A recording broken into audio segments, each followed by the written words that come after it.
Hello વિદ્યાર્થી મિત્રો, આજે આપણે ધોરણ 10 માં આપણા સ્વાસ્થ્ય અને શારીરિક શિક્ષણના અભ્યાસક્રમમાં આગળ વધીએ. તો આપણે પાઠ 1 નો અભ્યાસ કરી ચૂક્યા. પાઠ 2 માં આપણે પ્રાણાયામ, આપણો પાઠ 2 છે પ્રાણાયામ.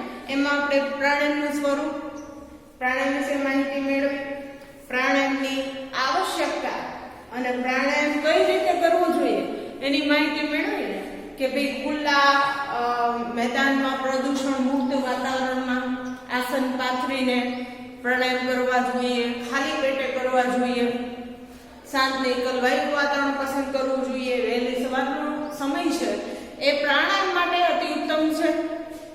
પછી ખુલ્લા સ્વચ્છ પ્રદૂષણ મુક્ત વાતાવરણમાં કરવું જોઈએ. ત્યારબાદ આપણે પ્રાણાયામમાં પ્રણવ મુદ્રા વિશે મેં તમને સમજાવ્યું હતું કે પ્રણવ મુદ્રા છે એ તમારે આ રીતે આ બંને આંગળીઓ ભેગી, પાછળની બે આંગળીઓને ભેગી રાખી અને આ રીતે પ્રણવ મુદ્રા તમારા પાઠ્યપુસ્તકમાં એનું પિક્ચર આપેલું છે એ રીતે પ્રણવ મુદ્રા કરવાની હોય છે. તમામ પ્રાણાયામ આપણે જોશું ને એમાં પ્રણવ મુદ્રા આવશે. તો આપણે સૂર્ય ભેદન પ્રાણાયામ સુધી અભ્યાસ કર્યો હતો. એના આવર્તનની સંખ્યા એટલે કે શરૂઆતમાં આપણે એને 12 વાર કરવા જોઈએ. જ્યારે શરૂઆતમાં આપણે સ્ટાર્ટ કરીએ કરવાનું ત્યારે એના આવર્તન કેટલા કરવા, તો કે 12 થી લઈને 36 સુધી. જેમ જેમ તમને એમાં રેગ્યુલર કરતા તમને ફાવટ આવતી જાય એમ 36 સુધી કરી શકાય. એના ફાયદાઓ વિશે માહિતી મેળવી હતી. હવે આપણે આગળ વધીએ તો પ્રાણાયામમાં આપણે હવે ચંદ્રભેદન પ્રાણાયામ વિશે જાણીએ. તો ચંદ્રભેદન પ્રાણાયામ છે એ શ્વાસ લેવાની ક્રિયા છે એ સૂર્યભેદન કરતા તદ્દન વિપરીત કરવામાં આવે છે. એની રીત કઈ છે તો કે બધામાં સિદ્ધાસન, સુખાસન અથવા પદ્માસનની સ્થિતિમાં બેસવાનું છે. ત્યારબાદ ડાબા હાથે જ્ઞાન મુદ્રા ધારણ કરી ડાબા ઘૂંટણ પર રાખવાનું છે. પદ્માસન બધાને આવડે. સુખાસન, પદ્માસન અથવા સિદ્ધાસનની સ્થિતિમાં બેસવાનું છે. ડાબા હાથે જ્ઞાન મુદ્રા ધારણ કરવાની છે. ત્યારબાદ જમણા હાથે પ્રણવ મુદ્રા તમને મેં હમણાં કીધું ને એ રીતે પ્રણવ મુદ્રા ધારણ કરી જમણા નાસાદ્વાર અર્થાત સૂર્ય નાડીને અંગૂઠા વડે બંધ કરી ડાબા નાસાદ્વારને પૂરેપૂરો શ્વાસ લેવાનો છે. જમણા નાસાદ્વાર છે એને બંધ કરીને ડાબા નાસાદ્વાર દ્વારા પૂરેપૂરો શ્વાસ જેટલો તમે અંદર ભરી શકો એટલો ભરવાનો છે. જાલ અંદર બંધ કરી અંતઃકુંભક કરવો. સહન ક્ષમતા મુજબ શ્વાસને શરીરમાં રોકી રાખવાનો છે. જાલ અંદર બંધને છોડીને ડાબા નાસાદ્વારને બંધ રાખી જમણી બાજુથી પૂરેપૂરો શ્વાસ બહાર કાઢવાનો છે. ચંદ્રભેદન પ્રાણાયામમાં શ્વાસ લેવાની ક્રિયા હંમેશા ડાબા નાસાદ્વારથી શરૂ કરવામાં આવે છે. ચંદ્રભેદન પ્રાણાયામ જ્યારે કરીએ ને ત્યારે શ્વાસ લેવાની ક્રિયા સર્વપ્રથમ ડાબા નાસાદ્વારથી શરૂ કરવાની છે. ડાબા નાસાદ્વારને શાસ્ત્રમાં શું કહેવાય તો કે ચંદ્ર નાડી અથવા ઈડા નાડી કે સ્ત્રી નાડી કહેવામાં આવે છે. હવે ચંદ્રભેદન પ્રાણાયામ છે એના આવર્તન કેટલા કરવાના? કેટલા આવર્તન શરૂઆતમાં કરશું? આવર્તન છે એ શરૂઆતમાં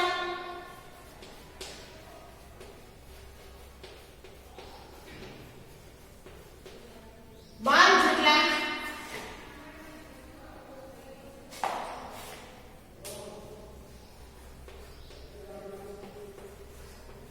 આવર્તન કરવા. પછી વધારો કરતા 36 આવર્તન સુધી કરી શકાય. ત્યારબાદ વધારો કરી 36 આવર્તન સુધી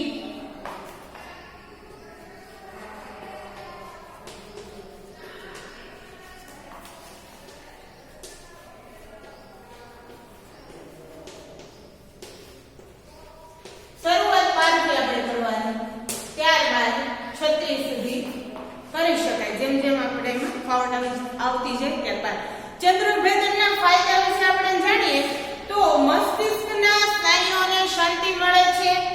પિત્તના રોગો તથા નાસકવારના રોગો હોય એ દૂર થાય છે. શરીરની ખોટી ગરમી હોય, પેટની ગરમી એ દૂર થાય છે. હાઈ બીપીના દર્દી માટે અતિ ઉત્તમ પ્રાણાયામ છે. ભય અને નિર્બળતા જેવા દુર્ગુણો જે છે એ દૂર થાય છે. વ્યક્તિને શાંતિપ્રિય, સમાધાનકારી અને વ્યવહારુ બનાવે છે. પ્રાણને સુષુમ્ના નાડી સુધી લઈ જઈને કુંડલીને જાગૃત કરવામાં મદદરૂપ થાય છે. આટલા ચંદ્રભેદન પ્રાણાયામના ફાયદા છે. હવે તમે જેનાથી પરિચિત છો એવું પ્રાણાયામ તરફ આપણે આગળ વધીએ તો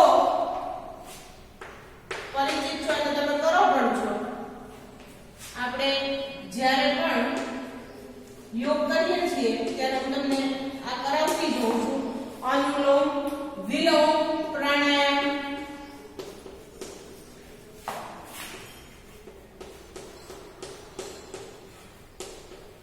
બીજા તમે ના કરો, ના ફાવે તો, પણ આ તો બધાને ફાવે. જેને નાડી શોધન પ્રાણાયામ પણ કહે છે. નાડી શોધન પ્રાણાયામ.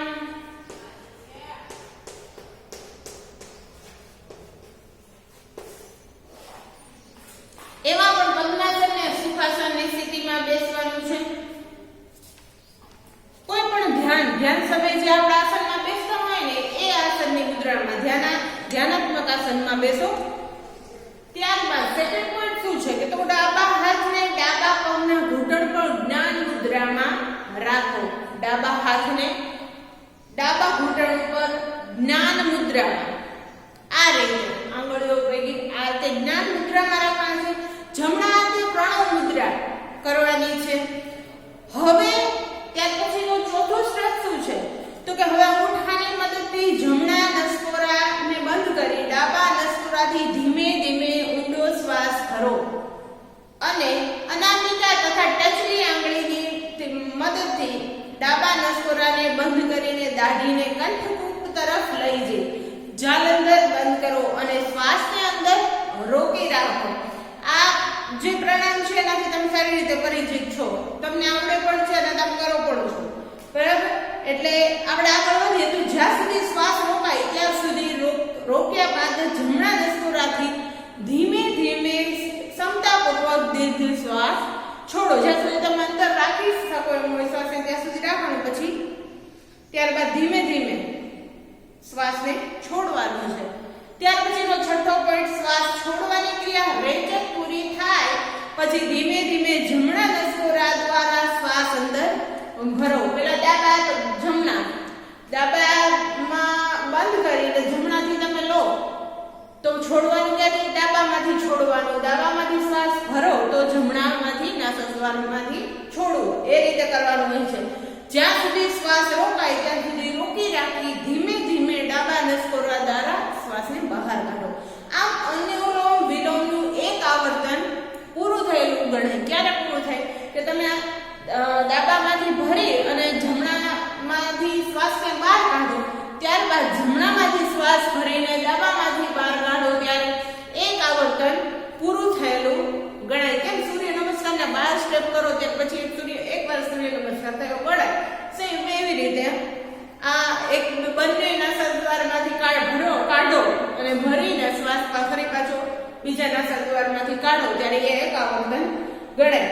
આવર્તનની સંખ્યા કેટલી હોય તો કે શરૂઆતમાં 5 આવર્તનનો અભ્યાસ કરો. શરૂઆતમાં આવર્તન કેટલી વાર કરવાનું છે? શરૂઆતમાં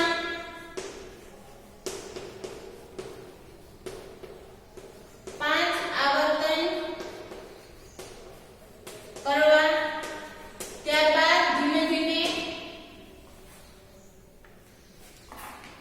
જેમ જેમ અભ્યાસ કરીએ તેમ આવર્તનની સંખ્યા વધારતું જવાનું. જેમ જેમ તમે રેગ્યુલર એનો અભ્યાસ કરો એટલે આવર્તનની સંખ્યામાં વધારો કરતો જવાનો. હંમેશા ડાબા નાકથી જ પૂરક સાથે અભ્યાસની શરૂઆત કરવી. ડાબા નાકથી શરૂઆત કરવાની છે. પૂરક પછી બીજા નસકોરાથી રેચક કરો. શ્વાસ લેવો અને છોડવાની ક્રિયા છે. ક્યારેય પણ બંને નસકોરા એક સાથે ખુલ્લા હોવા જોઈએ એ ખાસ કાળજી રાખવાની છે. તો અનુલોમ વિલોમ જે છે પ્રાણાયામ એના ફાયદા વિશે માહિતી મેળવીએ તો એના ફાયદા શું છે તો કે દરેક કોષને પૂરતા પ્રમાણમાં ઓક્સિજન મળે છે. દરેક કોષ છે શરીરમાંના કોષ એને પૂરતા પ્રમાણમાં ઓક્સિજન મળે છે. હાઈ બીપી ને નિયંત્રણ કરે છે. શરીરમાં પંચ પ્રાણનું સંતુલન થાય છે. શરીરમાંથી વાત પિત્ત તથા કફના દોષોની વિકૃતિ દૂર થાય છે. પછી તો કે ફરી પાછો આવ્યો અભ્યાસ એકાગ્રતા સ્મરણ શક્તિ નિર્ણય શક્તિ અને આત્મબળ વધે છે. તો આટલા ફાયદા છે અનુલોમ વિલોમ પ્રાણાયામના. મન છે એ શાંત રહે છે. સંતુલિત મનને શાંત અને સંતુલિત કરે છે. ડાબા અને જમણા મગજનો સમાન વિકાસ થાય છે. ત્યારબાદ ચોથું પ્રાણાયામ છે કેવું છે તો કે ભસ્ત્રિકા પ્રાણાયામ. ચોથું પ્રાણાયામ છે ભસ્ત્રિકા પ્રાણાયામ.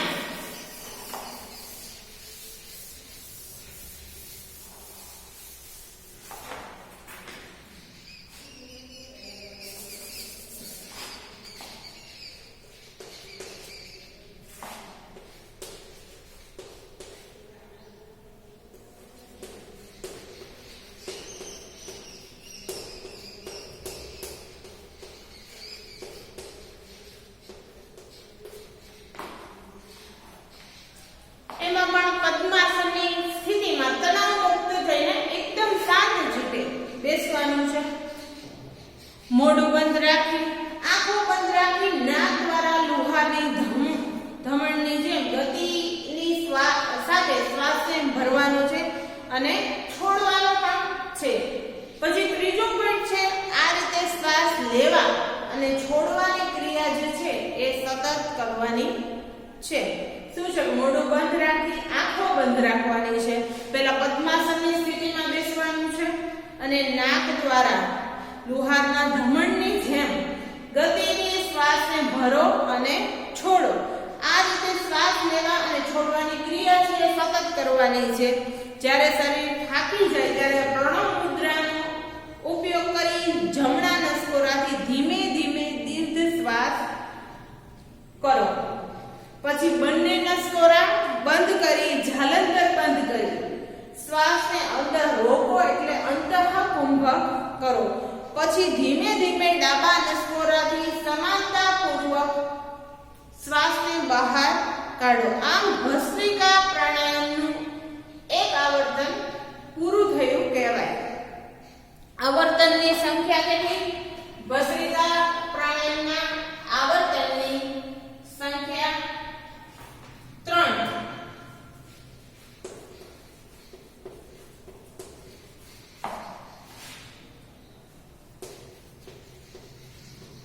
શરૂઆતમાં 3 કરવા.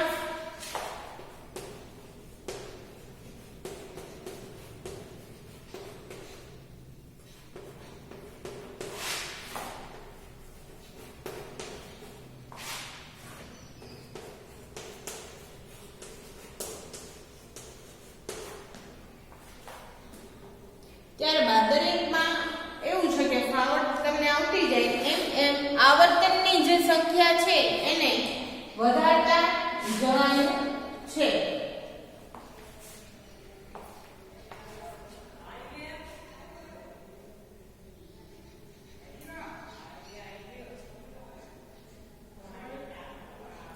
જો એના મુખ્ય મુદ્દાઓ વિશે આપણે જાણીએ ને તો ઝડપથી શ્વાસ લેવો અને છોડવાની ક્રિયા કેટલી વખત કરવી તે હઠયોગ પ્રદીપિકા જે છે એમાં કંઈ જણાવેલું નથી. પણ કેટલા સંશોધનો થયા છે એમાં એવું છે કે 20 થી 30 વખત ઝડપથી શ્વાસ લેવો તથા છોડો એ ભસ્ત્રિકા પ્રાણાયામમાં એ રીતે કરવાનું છે. જાલંધર બંધ વિના ક્યારેય અંતઃકુંભક ન કરવો. એ આપણે જાલંધર બંધ જ્યારે સમજશું ને ત્યારે હું તમને જાલંધર બંધ વિશે પણ માહિતી આપીશ. તો ભસ્ત્રિકા પ્રાણાયામના ફાયદા શું છે એના વિશે આપણે માહિતી મેળવીએ. તો ફાયદા શું છે? ફાયદા એના તો પહેલો ફાયદો શું છે? જઠરાગ્નિ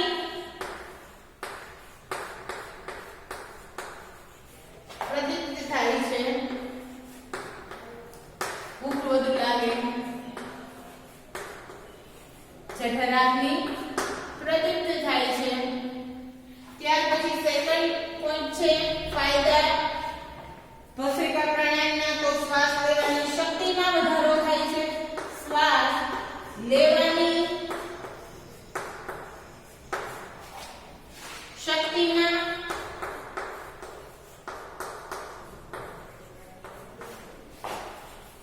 વધારો થાય છે. ગળામાં સોજો થયેલો હોય તો એ પણ દૂર થાય છે. ગળામાં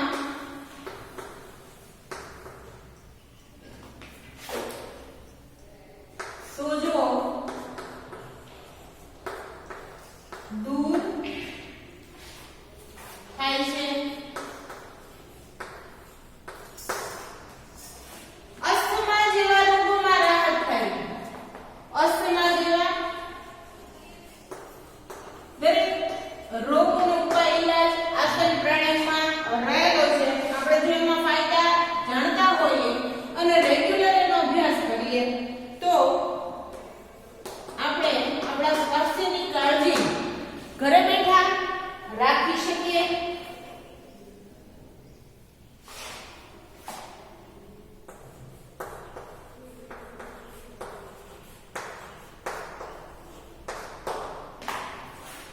પાંચમો પોઈન્ટ વાત પિત્ત કફ. વાત પિત્ત અને કફ એમ ક્રમશઃ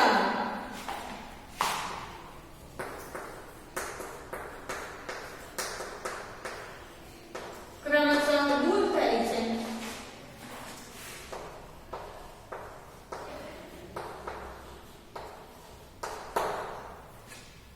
હૃદયની નળીઓ જે બ્લોકેજ હોય, હૃદયની નળીઓની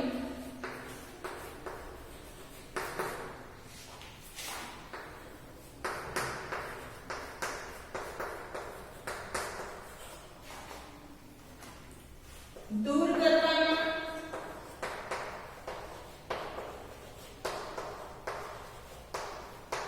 મદદરૂપ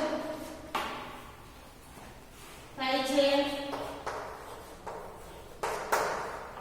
શ્વસન તંત્રના તમામ રોગ દૂર થાય છે. શ્વાસ લઈએ સ્પીડથી છોડીએ એટલે શ્વસન તંત્રના તમામ રોગો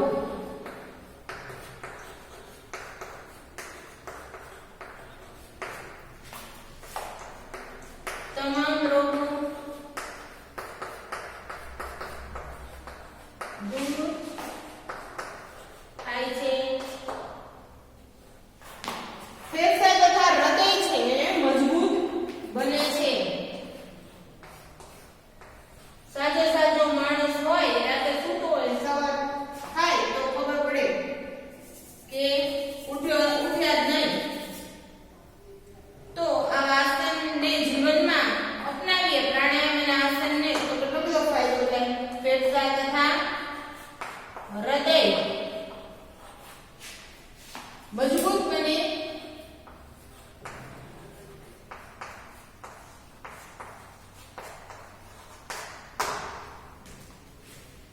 લોહી છે ગંઠાઈ જાય, બ્લોકેજ નળીઓ બ્લોક થઈ જાય એ આ ભસ્ત્રિકા પ્રાણાયામથી દૂર થાય. એનો રેગ્યુલર અભ્યાસ કરવામાં આવે તો 3 આવર્તનથી શરૂઆત કરવાની.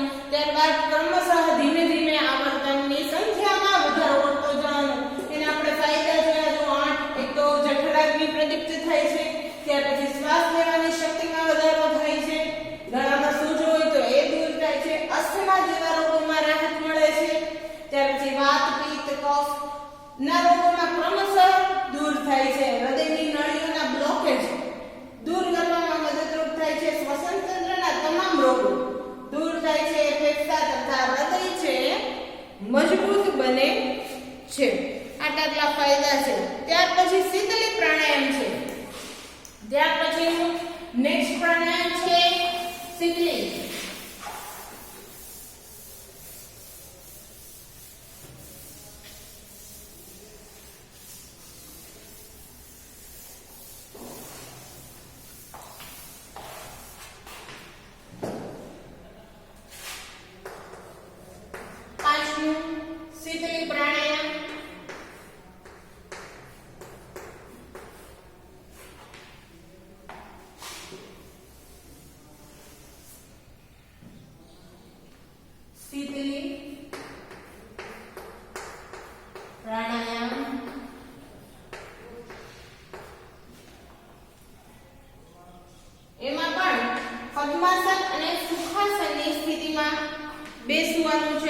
બંને હાથ ઘૂંટણ ઉપર, ઈચ્છો તો જ્ઞાન મુદ્રામાં રાખવાના. કોઈ પણ આસન કરીએ તો જ્ઞાન મુદ્રાની સ્થિતિ બનાવવાની છે.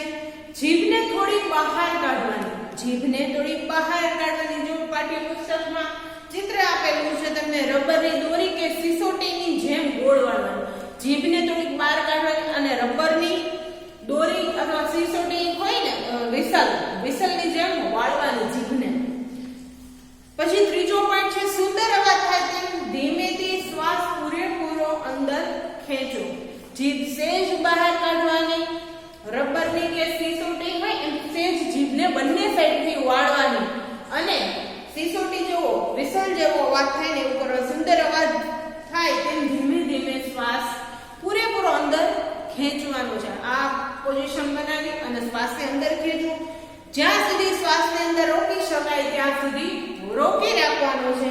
બંને નાસાસ્વાદ દ્વારા શ્વાસને બહાર કાઢવાનો છે. હવે એમાં ધ્યાનમાં રાખવાની બાબતો શું છે? ધ્યાનમાં રાખવાની બાબતોનો આપણે અભ્યાસ કરીએ તો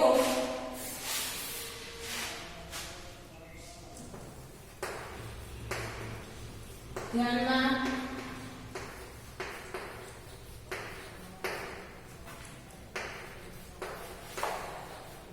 રાખવાની બાબતોમાં પ્રથમ પોઈન્ટ છે જ્યારે શ્વાસને અંદર લો ત્યારે જીભની ગોળાકાર નળીના રસ્તે શ્વાસને અંદરથી ખેંચો.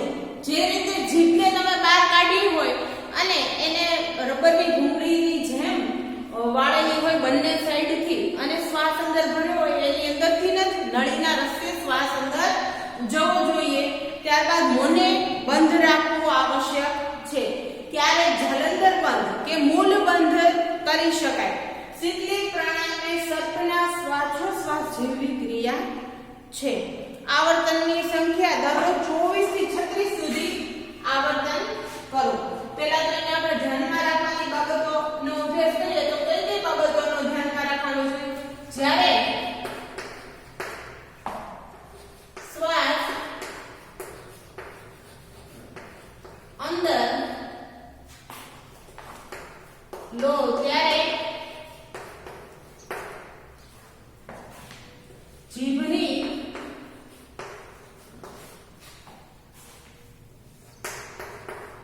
ગોળાકાર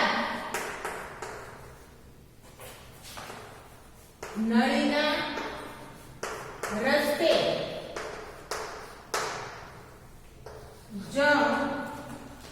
શ્વાસ અંદર લેવો, શ્વાસને અંદર ખેંચો. જ્યારે તમે આ રીતે કરશો ને ત્યારે ઓટોમેટિક વિસલ જેવું ધીમે ધીમે બગડશે. એટલે ત્યાર પછી બીજો પોઈન્ટ શું છે તો કે મોંને બંધ રાખવું. મોંને બંધ રાખવું આવશ્યક છે.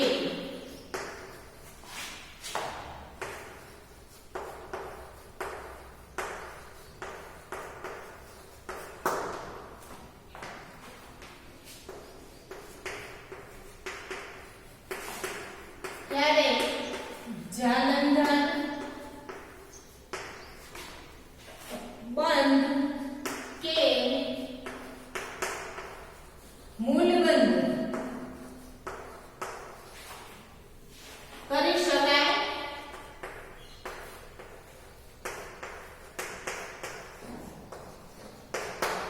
જાલંધર બંધ કે મૂલબંધ જે આપેલું છે ને તમે જો પેજ નંબર તમારા સ્વાસ્થ્ય અને શારીરિક શિક્ષણ ધોરણ 10 ના પાઠ્યપુસ્તકમાં તે નંબર ઉપર જાલંધર બંધ 12 નંબર ઉપર મૂલબંધની સ્થિતિ આપેલી છે પિક્ચર સહિત, એ જોઈ લેજો.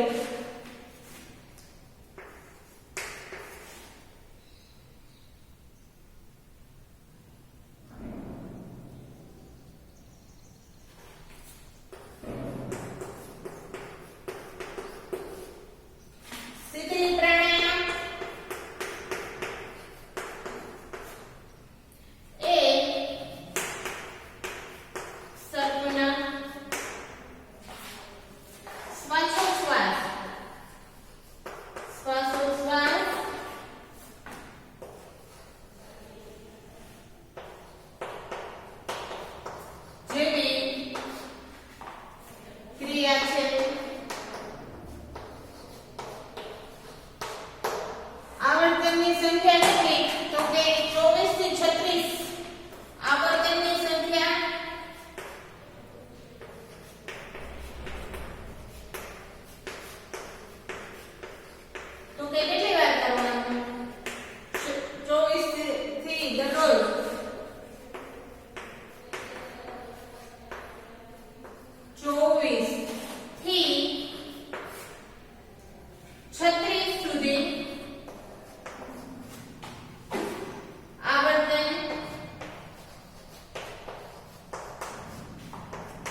કરી શકાય. શિયાળામાં કફ પ્રકૃતિ વાળા વ્યક્તિએ વધુ આવર્તન કરવાની, જેની પ્રકૃતિ કફવાળી હોય એને વધારે આવર્તન શિયાળામાં કરવા નહીં, પણ ઉનાળામાં વધારે કરી શકાય.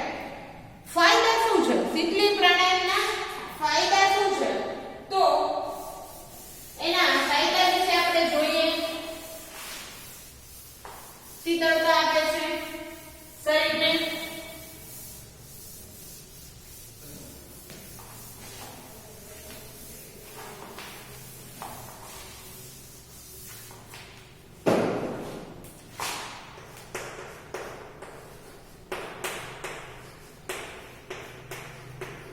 તો ગરમીની ઋતુ હોય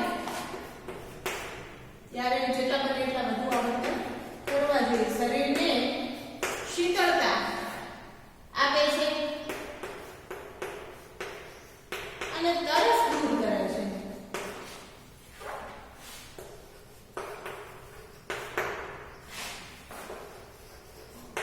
અને તરસ દૂર થાય છે.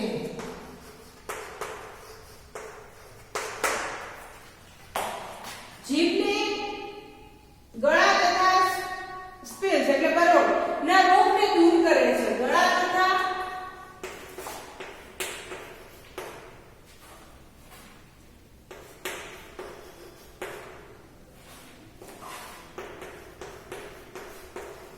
બરોળ ના રોગને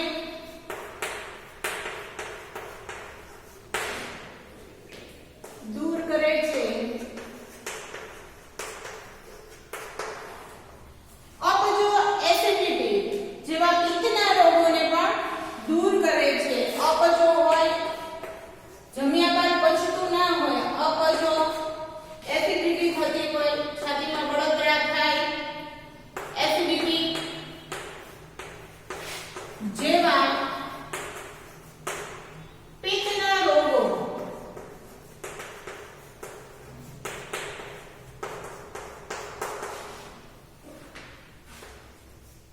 દૂર કરે છે.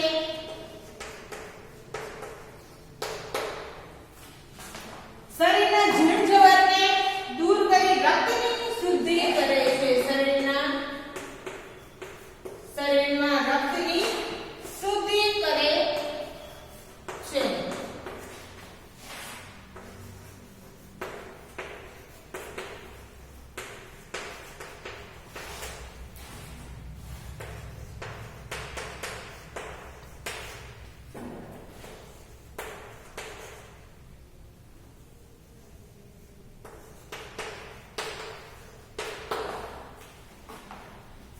ત્યારબાદ તો આટલા ફાયદા છે શીતલી પ્રાણાયામના. જેમ કે શરીરને શીતળતા એકદમ આપે છે, તરસ દૂર થાય છે, પાણીની તરસ લાગી હોય તો એ તરસ દૂર થાય, ગળા તથા સ્પ્લીસ બરોળ ના રોગને દૂર કરે છે. અપચો એસિડિટી જેવા પિત્તજન્ય રોગ હોય એવા દૂર કરે છે. શરીરના ઝીણઝવારને દૂર રક્તની શુદ્ધિ કરે છે. ત્યાર પછી શીતકારી પ્રાણાયામ. લાસ્ટ પ્રાણાયામ છે આપણું શીતકારી.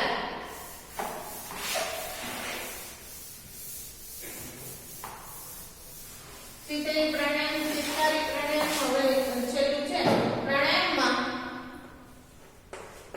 શીતકારી.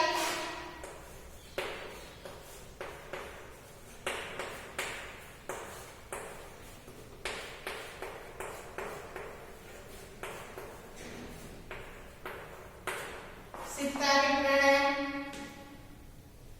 એમાં પણ પદ્માસન કે સુખાસનની સ્થિતિમાં બેસવાનું છે. જીભને એવી રીતે વાળવું કે ટેરવું. આ જીભનું જે ટેરવું છે તાળવાને અડકે.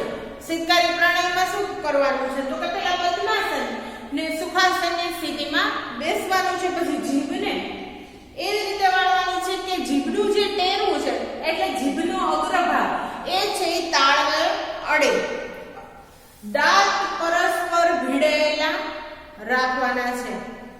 અવાજ સાથે મોંથી શ્વાસ અંદર ખેંચો. અવાજની સાથે મોંથી અંદર શ્વાસને ખેંચો, શક્ય તેટલો શ્વાસ અંદર રોકી રાખો.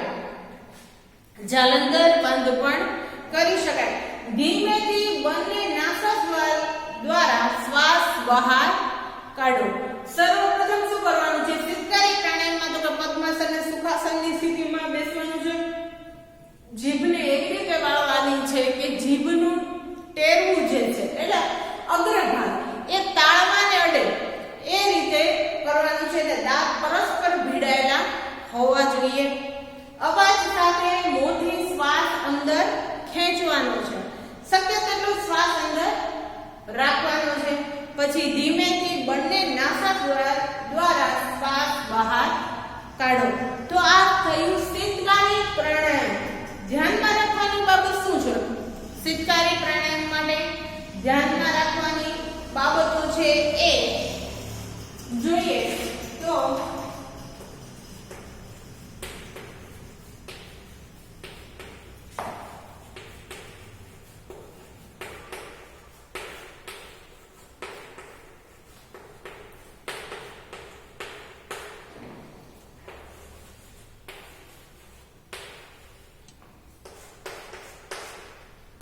જ્યારે જ્યારે શ્વાસ ખેંચો ત્યારે સી અથવા સીત જેવો અવાજ થશે.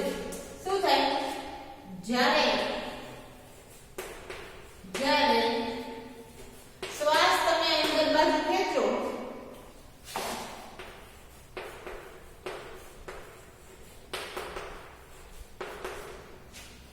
ત્યારે સી અથવા સીટ જેવો અવાજ આવશે.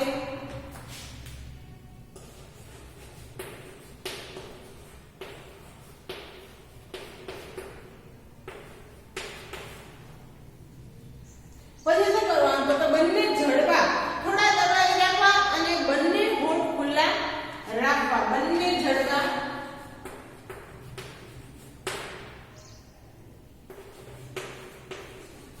થોડા દબાવી રાખવા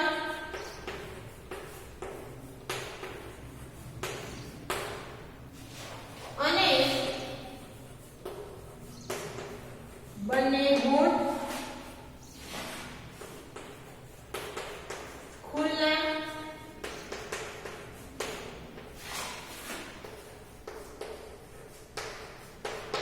રાખવા.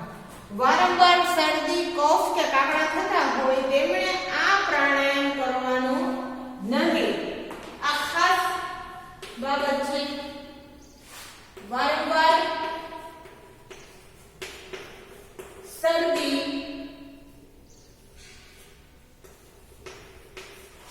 કફ કે કાકડા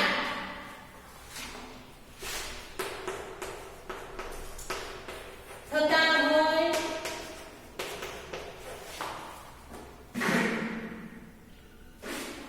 તેમણે આ પ્રાણાયામ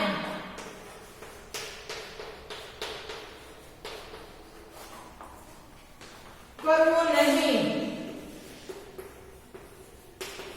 શીતકારી પ્રાણાયામની ધ્યાનમાં રાખવાની બાબતો આપણે જોઈ રહ્યા છીએ. તો કે કઈ બાબતોને ધ્યાનમાં લેવાની છે?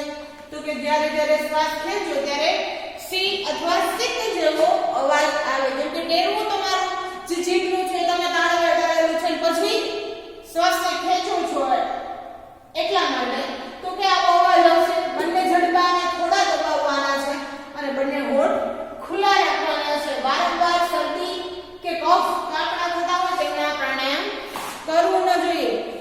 તેનાથી ફાયદા શું થાય? શીતકારી પ્રાણાયામથી ફાયદા શું થશે? તો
તો કે 24 ઉનાળામાં 24 થી વધુ આવર્તન કરી શકાય. ઉનાળામાં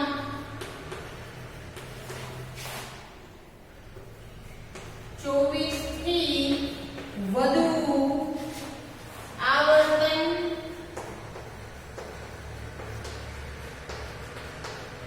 કરી શકાય.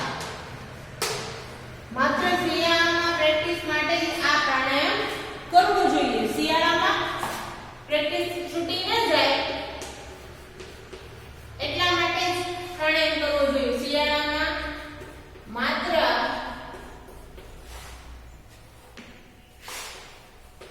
પ્રેક્ટિસ માટે જ આ પ્રાણાયામ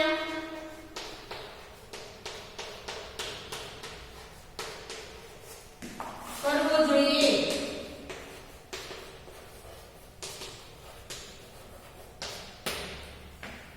તો આપણે અહીંયા પ્રાણાયામ વિશેની માહિતી મેળવી. એમાં આપણો પાઠ બીજો છે. એમાં આપણે પ્રાણાયામ વિશેમાં પ્રથમ છે સૂર્યભેદન પ્રાણાયામ, બીજું છે ચંદ્રભેદન પ્રાણાયામ, એના આવર્તન કેટલા કરવા, એના ફાયદાઓ વિશે, દરેક પ્રાણાયામના ફાયદાઓ વિશે આપણે અભ્યાસ કરવો, કેટલા આવર્તન કરવા જોઈએ. અનુલોમ વિલોમ પ્રાણાયામ, જેને નાડી શોધન પ્રાણાયામ તરીકે પણ ઓળખવામાં આવે છે, એનો અભ્યાસ કર્યો. શીતલી પ્રાણાયામ, શીતકારી પ્રાણાયામ, તમામ વિષયના ફાયદા જોયા અને કઈ રીતે કરવાનો એનો અભ્યાસ કર્યો. દરેકના અલગ અલગ આવર્તન હોય એને કઈ રીતે કરવા એની વિશે માહિતી મેળવી. તો આપણા સ્વાસ્થ્ય અને શારીરિક શિક્ષણ માં આપણો પાઠ બીજો છે